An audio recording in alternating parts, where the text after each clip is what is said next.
আসসালামু আলাইকুম রহমতুল্লাহি ওয়া বারাকাতুহু। মাননীয় সভাপতি,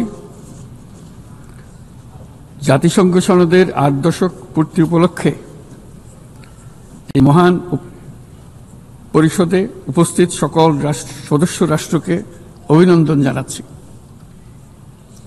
এবারের অধিবেশন অতীত দর্শনের ভবিষ্যতের রূপরেখা তৈরি উভয়ের জন্য বিশেষভাবে গুরুত্বপূর্ণ।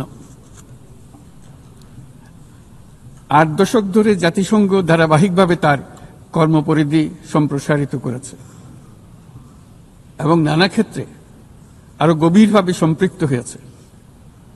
বিশ্বশান্তি ও নিরাপত্তা, মানবাধিকার, বিশ্বব্যাপী জীবনমানের উন্নয়ন, ন্যায় বিচার, ন্যায্যতা ও সমতা প্রসারে জাতিসংঘ অনস্বীকার্যভাবে ভূমিকা রেখেছে। জাতিসংঘের কারণেই আজ বিশ্বের ১২০টি দেশের প্রায় ১৩ কোটি বিপদাপন্ন মানুষকে জরুরি খাদ্য ও মৌলিক মানবিক সহায়তা